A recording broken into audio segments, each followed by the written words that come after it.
Hey there viewers, this is MathCamp321 presenting a question like number 12 from section 7.1 from the textbook Geometry for Enjoyment and Challenge.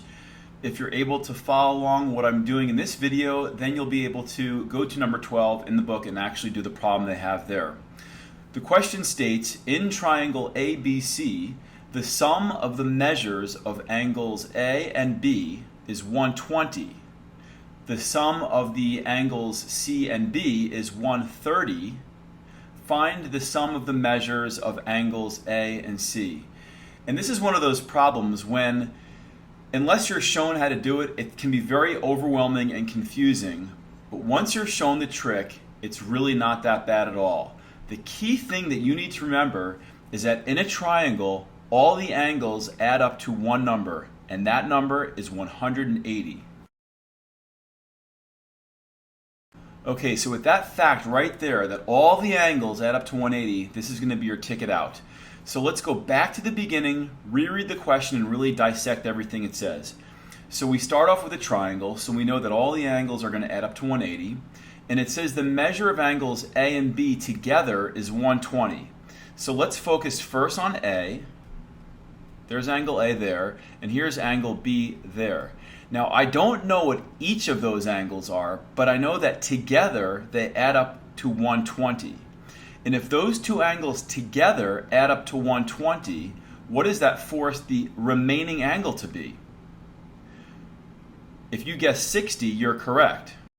Now, the reason is these two together gave us 120, A and B. 120 plus the 60 completes the triangle, giving us 180. Let's go on to the second sentence. The sum of the measures of angles C and B is 130. So now I'm going to focus on these two angles down at the bottom, B and C. And it says that these two angles add up to 130. Well, if one of them is 60, what's going to complete the angle B to give me that 130? 60 plus what number is 130? The answer is 70.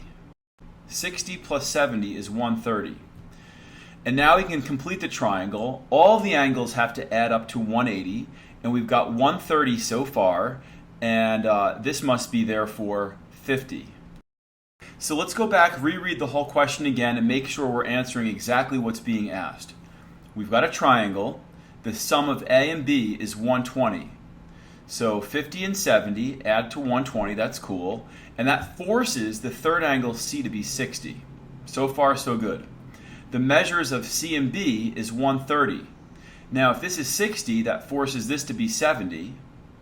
60 and 70 is 130, forcing this angle to be 50. And then the question they're asking is to find the sum of the measures of A and C. Well, if I take A and C and I add them together, we get 110. So what I noticed just in closing is that a lot of students who try this question without looking at the video first, they try to set up a system of equations. A plus B equals 120. B plus C equals 130. It seems like it's going in the direction of a system, and it's very possible that you could do it that way. But if you just label the diagram and interact with it at one sentence at a time, it's really easy to figure out even without doing a system. So I hope this video helped. Now go to your book, open to section 7.1, and try number 12.